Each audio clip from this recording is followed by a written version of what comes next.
Atrevidas y atrevidos, ¿qué creen? Hemos llegado al último capítulo de este audiolibro que, como se los dije al principio, surgió de este libro que se llama Me atreví a soñar sin ver y que está publicado, por si lo quieres comprar, en Amazon. Yo deseo de todo corazón que hayas tenido un gran aprendizaje, que te haya servido y que lo compartas con otras personas a quienes tú creas que les puede servir. Te agradezco de verdad muchísimo tu atrevimiento para haber escuchado este audiolibro. Fue para mí una gran experiencia escribir el libro. Fue uno de mis grandes sueños de vida el haber escrito en algún momento un libro. Hay otros sueños que he podido conquistar y quiero que te quedes con esa idea de un atrevimiento que te permita conquistar tus más grandes sueños. Eso es lo que más me interesa dejar en tu corazón, que sepas que con atrevimiento sí puedes conquistar tus grandes sueños, que sí creas en tus capacidades, en tu potencial, que creas mucho en ti, porque sí tienes esa posibilidad. ¿Es difícil? Sí, es muy difícil. Cuesta mucho, cuesta muchísimo. Se sufre, también se sufre, pero finalmente la sensación de conquistar un sueño es un triunfo, un trofeo que nadie en la vida te va a poder arrebatar. Gracias otra vez, muchas gracias por haber escuchado el audiolibro y te invito para que escuches este último capítulo y también te sigo pidiendo que te suscribas al canal y que actives las notificaciones porque vamos a estar subiendo algunos podcasts de desarrollo y crecimiento personal. Y muy probablemente más adelante, cuando yo escriba otro libro, seguramente lo vas a tener por aquí en YouTube para que tú lo puedas escuchar, puedas disfrutarlo y sobre todo que les puedas sacar a los libros mucho aprendizaje. Te mando un abrazo con mucho cariño, con mucho afecto y reiteradas gracias. Que Dios te bendiga siempre. Como ya te lo dije, soy Luis Alfonso Castillo, autor de este audiolibro Me atreví a soñar sin ver. Te dejo con el capítulo número 22.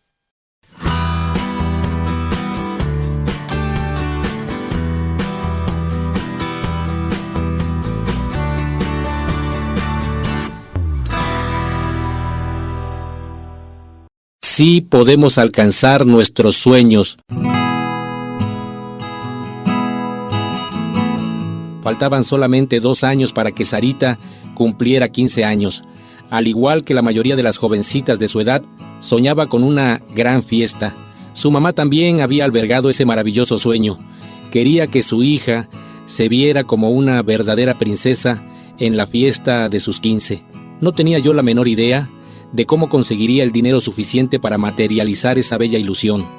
De lo que sí estaba muy seguro es que mi niña viviría ese maravilloso sueño. Una mañana, antes de salir rumbo a mi trabajo en la Cámara de Diputados, me dediqué a pensar en un plan de ahorro con mi salario y mis prestaciones. Sin duda alguna, debía hacer un gran esfuerzo para reunir el dinero que necesitaría para la fiesta de los 15. De repente, una llamada que entró a mi celular me sacó de lo absorto que estaba en mis pensamientos. Era mi mamá que, con una voz quebrada a punto del llanto, me comentó: «Vengo de ver al médico». Le llevé los estudios que me pidió y me dijo que tengo cáncer de páncreas. A sus 73 años de edad, parecía que ese desafío no sería nada fácil de superar. Su médico le recomendó que se hiciera la cirugía en un hospital particular. Junto con mis hermanos Elías y Ana, acordamos reunir el dinero necesario para pagar la operación. Como no disponía de dinero en ese momento, solicité un préstamo en el banco para aportar la parte que me correspondía. Afortunadamente, la intervención quirúrgica que le practicaron a mi mamá resultó un verdadero milagro.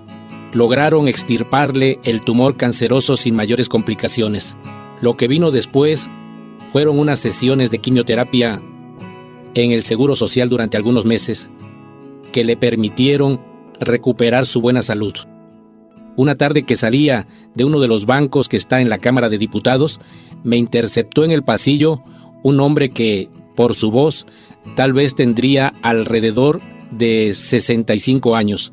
¿En qué área estás trabajando?, me preguntó esa voz desconocida para mí. Estoy en la Comisión de Relaciones Exteriores. ¿Y tú a qué te dedicas?, le pregunté a la persona como para tratar de identificarla. Soy el diputado José Francisco Coronato. Discúlpeme, diputado, yo hablándole de tú sin saber quién era usted, le comenté muy apenado. No te preocupes, quise hablar contigo porque tengo un proyecto especial para personas con ceguera. Me gustaría que te comunicaras con mi secretaria para que te agende una audiencia conmigo. Ahí te explicaré de qué se trata para que me des tu opinión, me dijo al mismo tiempo que ponía una tarjeta en mi mano. El diputado Coronato era integrante del Consejo Editorial de la Cámara de Diputados. Había propuesto que la Constitución Política de los Estados Unidos Mexicanos se imprimiera en braille. Su propósito era que la lectura de este importante documento fuera de fácil acceso para los ciegos. En la audiencia que me dio en su oficina, le expliqué que el formato más accesible para nosotros eran los libros orales, porque desafortunadamente no todos mis compañeros sabían leer en braille. ¿Y cómo es eso de los libros orales?, me preguntó con sumo interés. Son producciones en audio que se graban profesionalmente con locutores, música y efectos de sonido, lo que hace que sean muy amenos y de fácil comprensión. El entusiasmo del diputado Coronato se acrecentó de tal manera que inmediatamente me pidió que le hiciera un proyecto para presentarlo al Consejo Editorial. Me comuniqué con Saraí y Juan Carlos, quienes presidían y dirigían la Asociación Flores en todos sus centros. Ellos estaban especializados en la producción de libros orales. Les informé de lo que me había solicitado el diputado y enseguida nos pusimos a trabajar para realizar una propuesta. En 2 semanas aproximadamente logramos diseñar un proyecto al que denominamos Primera Colección Legislativa para las Personas con Discapacidad. Consistía en una producción en audio de la Constitución Política de los Estados Unidos Mexicanos, 3 tratados internacionales y 2 leyes federales. Cuando el diputado José Francisco Coronato presentó nuestra propuesta ante el Consejo Editorial, fue aprobada por unanimidad. Después de 5 meses de arduo trabajo, logramos terminar las producciones en audio, que entregamos en 10,000 discos compactos. Además, también las subimos al portal web de la Cámara de Diputados. El esfuerzo que hicimos para concretar este proyecto fue demasiado extenuante para mí. Sin embargo, el haber sido el autor de estos libros orales también me dejó una satisfacción muy grande. Además, la Asociación Flores en todos sus centros me dio una buena remuneración económica. Bendito sea Dios. Con esto pagaré mi deuda en el banco y tendré para la fiesta de los 15. Pensé en cuanto me pagaron. Era el inicio de un diciembre, cuando por teléfono me comuniqué con Raimí. Se trataba de una amiga de quien, desde meses antes, no sabía nada. En mis años de estudiante universitario, nos habíamos conocido como compañeros de viaje en un autobús. En aquella ocasión íbamos hacia la ciudad de Veracruz, Raimí para inscribirse a la Facultad de Educación Física y yo para continuar mis estudios en la Facultad de Ciencias y Técnicas de la Comunicación. De la plática que tuvimos en ese viaje surgió una amistad que tiempo después me permitió conocer a su hermana Miriam.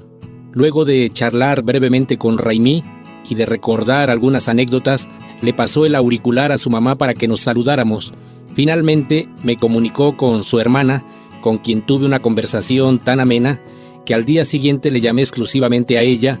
Su voz y ese carácter alborozado que seguía conservando Miriam, años antes me habían despertado una grata atracción. Sin embargo, nunca llegué más allá de eso, de solo sentirme atraído. Esta vez, cuando mi atrevimiento de llamarle cada noche ya era un tanto cotidiano, sentí que en su soltería tenía la oportunidad deseada. Un 18 de enero de 2016 le comenté con ese misterio que no sabemos disimular los enamorados, que en unos días más le daría una sorpresa. ¿Y por qué no me lo dices de una vez? No, porque es algo especial que quiero decirte en un momento especial. Ay, no seas así, dímelo de una vez, insistió Miriam con esa curiosidad que no pueden resistir la mayoría de las mujeres. Está bien, le dije con cierto nerviosismo. Solo quería preguntarte si te gustaría ser mi novia. Nuestro primer encuentro como novios sucedió el primer sábado de febrero en la Ciudad de México. Esa vez invité a Miriam a disfrutar de la obra Anita la huerfanita en el Teatro Insurgentes. Aprovechando su estancia, también le pedí que junto con Gigi nos acompañara a escoger el vestido para la quinceañera. Vaya manera de la que transcurría el tiempo, casi sin darme cuenta, ya estábamos en los preparativos para la fiesta. Desde el mes de abril, Sarita empezó a tomar clases de baile en una academia. Quería presentar las coreografías más profesionales, el salón, el grupo musical, el banquete y los arreglos florales. Los pagué con suficiente anticipación. Mi compadre Emiliano y mi comadre Victoria, que apreciaban mucho a mi hija, serían sus padrinos. El tan anhelado momento de la celebración por fin llegó el último sábado de agosto de 2016. Ese día, a temprana hora, se sentía el regocijo y la premura en el departamento. Mi mamá y mis hermanos, que ya se hallaban entre nosotros, estaban muy contentos por el acontecimiento. Los abuelos y los tíos de Tabasco, que habían viajado toda la noche del viernes, llegaron poco después de las 9 de la mañana. A las 6:30 de la tarde salimos del edificio para abordar una elegante camioneta blanca que sería la que nos llevaría hasta la iglesia. Sarita, que iba vestida con su vestido largo de quinceañera, lucía radiante.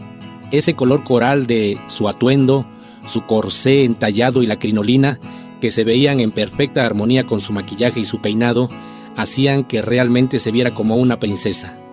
Para ese momento, que era demasiado especial en nuestras vidas, vestía yo un traje gris que me mandé a hacer con un buen sastre. Mi camisa y mi corbata tenían tonalidades similares a las del vestido de la quinceañera. Al llegar a la iglesia, el padre Roberto, con quien teníamos una buena amistad, se aproximó hasta la entrada esbozando una sonrisa. Sarita, bienvenida seas tú, tus familiares y tus amistades. Muchas gracias, padre. Qué bueno que viniste a darle las gracias a Dios por tus 15 años. Adelante, por favor, pasemos para iniciar esta celebración, nos dijo el párroco, adentrándose en el templo y encaminándose hacia el altar. La ceremonia religiosa, en la que se podía sentir una sosegada emotividad, se realizó entre liturgias y alabanzas a Dios. Al finalizar la misa, el padre Roberto se acercó a Sarita para felicitarla. Los presentes también nos acercamos para tomarnos una fotografía con la radiante quinceañera. Cuando llegamos al salón en el que se llevaría a cabo el festejo, una joven y un caballero que vestía un traje azul marino nos recibieron con amabilidad. Bienvenida seas tú y tus invitados, Sarita. Les presento al señor Pedro. Él es nuestro maestro de ceremonias, nos dijo la señorita. Qué gusto saludarte. Yo estaré para apoyarles y para indicarles cómo se irá desarrollando el evento, nos comentó don Pedro. Si gustan seguirme por acá, les voy a enseñar dónde están los camerinos para que terminen de arreglarse, nos indicó la joven, guiándonos hacia la planta alta del salón. Los invitados, que enseguida empezaron a llegar, se iban acomodando en cada una de las mesas cubiertas con una mantelería de color coral como el vestido de la quinceañera. Para complementar ese toque de elegancia, también tenían 2 arreglos florales en forma de bicicleta. En el centro del salón, en una pista con piso de vidrio que destellaba luces con distintos colores, a las 9 de la noche con 15 minutos se apersonó el maestro de ceremonias con micrófono en mano y con un tono efusivo de animador dijo: Damas y caballeros, muy buenas noches tengan todos ustedes. Sean bienvenidos a su salón de eventos Alba. Les pido por favor un caluroso aplauso para que recibamos a nuestra hermosa quinceañera, Sara Virginia. La música, los aplausos y los gritos se oyeron al ver a Sarita, que acompañada por su tía Gigi y por mí, descendía lentamente por la escalera. A medida que la quinceañera iba bajando, cada uno de los escalones, que también eran de vidrio, encendían sus fulgurantes luces. En la presentación, que implicó un breve recorrido por la pista, mientras caminaba tomado del brazo de mi hija, me sentí sorprendido por su edad. Pensé que su niñez a mi lado había sido una maravillosa aventura, que se quedaría guardada en algún rinconcito de mi corazón, pero no, esos recuerdos no se convirtieron en tristeza. La alegría de mi hija me contagió. Después de disfrutar de una deliciosa cena, me quedé sentado en la mesa de honor junto con mi novia Miriam. Desde ahí nos dedicamos a observar cada una de las coreografías que Sarita y sus chambelanes ejecutaban entre la gritería de la chamacada. La fiesta de los 15, que alguna vez soñaron mi hija y su mamá, era una bella realidad. Una tarde de octubre, en la oficina de mi trabajo, me dediqué a revisar algunos pendientes en la computadora.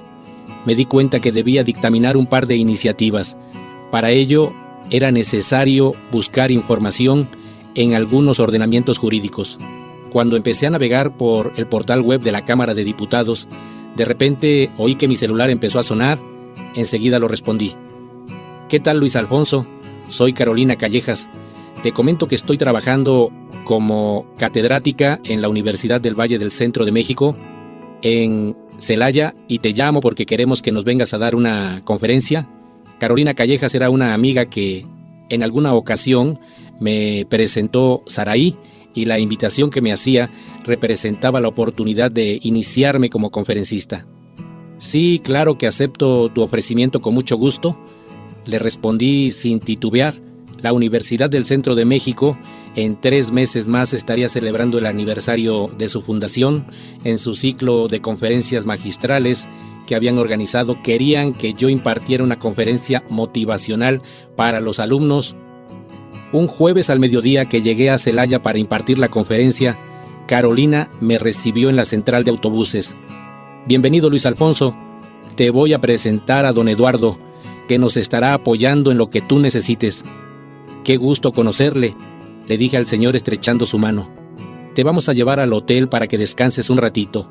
En 1:30 regresamos por ti para llevarte a comer, me dijo mi amiga.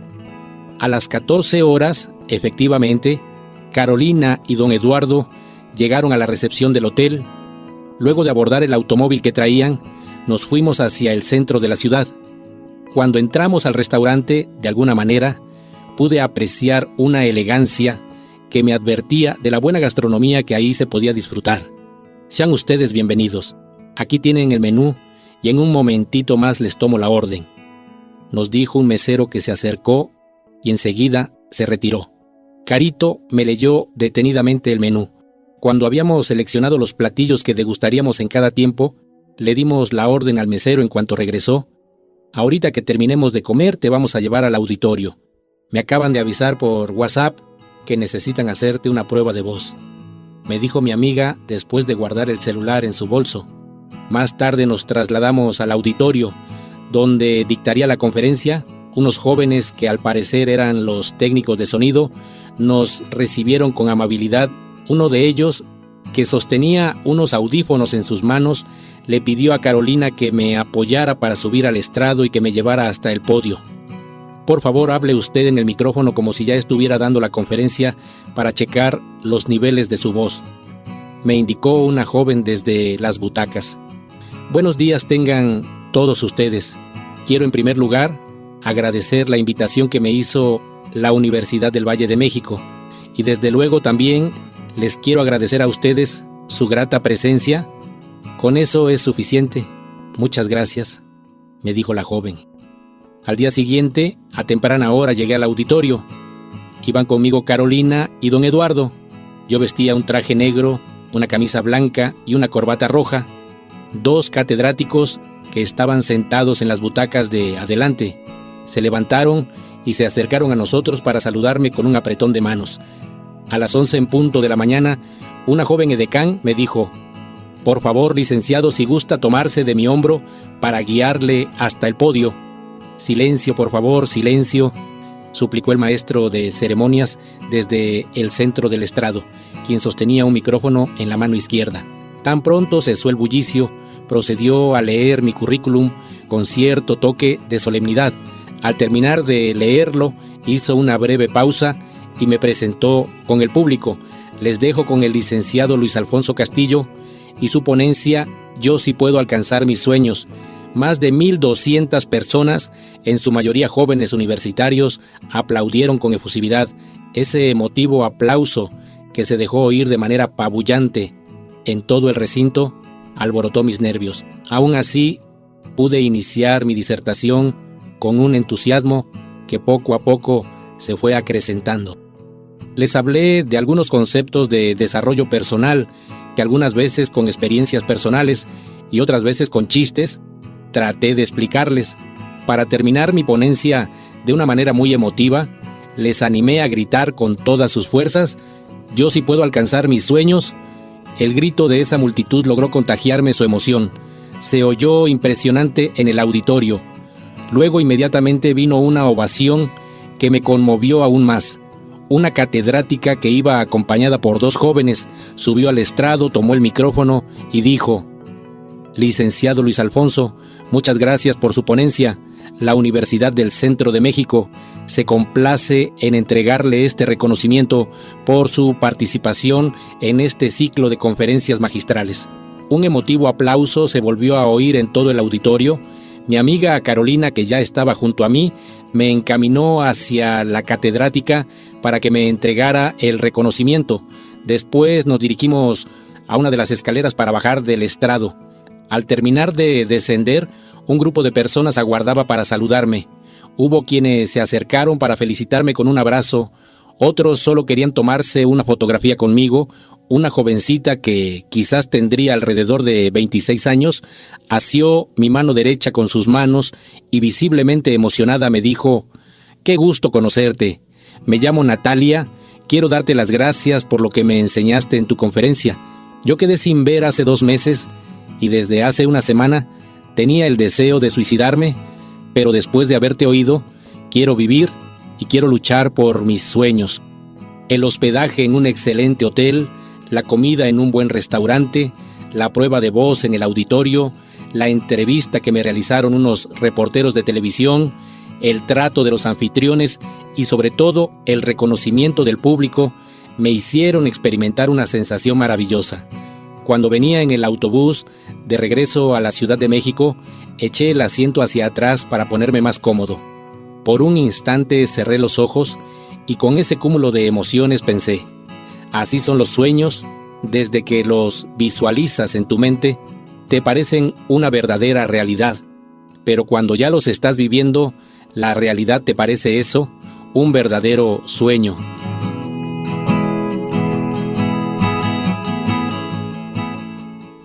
Epílogo. Una anunciante de mi revista Punto de Vista, quien se llamaba Georgette, alguna vez me comentó: la ceguera es la discapacidad más difícil de superar. La maestra Heréndira Bustillos, rehabilitadora de la Escuela Nacional para Ciegos, en una ocasión afirmó: cuando un ciego hace lo mismo que una persona que ve, su esfuerzo es 3 veces mayor. El común de la gente, al saber que alguien sin la vista realiza determinadas actividades, se pregunta: ¿y cómo le hará si no ve? No tengo la certeza de que la ceguera sea la discapacidad más difícil de superar, pero lo que sí puedo afirmar categóricamente es que nos confronta con innumerables limitaciones. Más allá de las barreras físicas y sociales que tenemos que sortear quienes hemos adquirido una discapacidad visual, lo verdaderamente complicado es esa batalla que debemos librar en nuestro interior. La pérdida de la vista nos enfrenta con una depresión tan dolorosa que incluso a la mayoría nos lleva a desear la muerte. En ese estado emocional terriblemente devastado, que no es otra cosa más que una baja autoestima, lo que también se pierde al iniciar esa nueva vida es nuestra propia credibilidad en nosotros mismos. Si a ello le sumamos la incredulidad de la sociedad y de algunos familiares, con más razón creemos que somos incapaces de poder vivir con normalidad, Frente al anhelo de alcanzar un sueño verdaderamente grande y valioso, es indudable que todos, absolutamente todos, nos enfrentamos a desafíos muy difíciles de superar. Ahí es donde algunos se muestran muy perseverantes en su pretensión. Otros, por el contrario, no tardan en amilanarse y renunciar a su aspiración. En gran medida, quienes renuncian a sus sueños se debe precisamente a eso, a la falta de credibilidad en sí mismos. Sé muy bien que, en la mayoría de los casos, cuando alguien ha quedado totalmente ciego, la restauración de su estado emocional y el volver a creer en ese potencial que lleva dentro se convierten en una verdadera proeza difícil de lograr. Sin embargo, a pesar de las complicadas circunstancias, sí es posible recuperar esa credibilidad. En mi historia personal hubo diversos conceptos de desarrollo humano que contribuyeron en la superación de adversidades y de cada sueño alcanzado. Aunque todos esos conceptos fueron de gran valía, me permitiré recuperar 3 de ellos que, a mi juicio, han sido de utilidad en mi vida. Inciso A. La dualidad de un problema. Después de haber perdido la vista y de haber pasado por las distintas etapas del duelo, negación, ira, negociación, depresión y aceptación, lo primero que hice fue entender algo que denominé la dualidad de un problema. Esto significa que un problema está compuesto por 2 partes, una que es externa y otra interna. Sabía que la pérdida de la vista, considerada como la parte externa de mi problema, no era algo que yo podía resolver. También sabía que mi depresión por haberme quedado ciego, considerada como la parte interna, eso sí, era algo que solo yo podía resolver. Inciso B.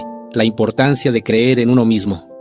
En ese reconocimiento de mi problema interno, del que me percaté por la falta de credibilidad en mí mismo, fue lo segundo que hice, luchar para volver a creer en mí. Comprendí que, al igual que todos los seres humanos, en mi interior había un potencial extraordinario que solo necesitaba un chispazo para detonarlo. ¿Cómo lo expongo en el segundo tema de este libro? Aquel niño que no podía caminar, que solo tenía 6 meses de vida y, a pesar de sus circunstancias, quería una silla de ruedas para terminar su primaria, fue ese chispazo que me hizo ver el potencial que tenía yo para salir del abismo en el que me hallaba. Inciso C.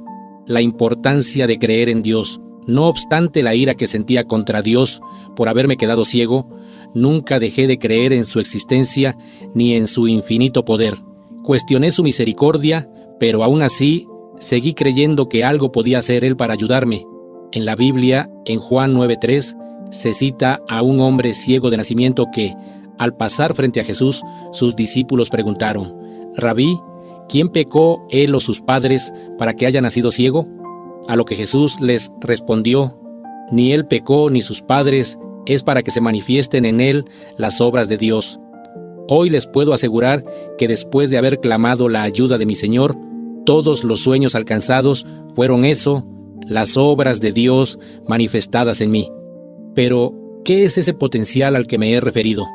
Por lo que a mi entendimiento corresponde, es el conjunto de atributos que todos los seres humanos poseemos como parte de nuestra naturaleza interna, tales como pensamientos, inteligencia, talentos, consciente, subconsciente, creatividad, conocimientos, habilidades, experiencias, intuición, percepción, visualización, fuerza de voluntad, memoria, poder de las emociones, sentimientos, deseo ardiente, actitud positiva, optimismo, pasión, ánimo de perseverancia y entusiasmo, entre otros más. Por supuesto, la fe en Dios. Por los extraordinarios beneficios que representa ese potencial que todos poseemos, vale la pena restaurar nuestra parte interna, lo que implica sanar o mejorar. Si eres de aquellas personas que no creen en un poder superior, por lo menos cree en ti. Winston Churchill decía: un pesimista ve una calamidad en toda oportunidad, un optimista ve una oportunidad en toda calamidad. De todo corazón, gracias, muchas gracias por haberte atrevido a leer este libro. Si deseas contactarme, me dará mucho gusto. Para ello puedes escribirme al correo electrónico luisalfonsocastillo@hotmail.com o al WhatsApp en México 55 71 32 43 54.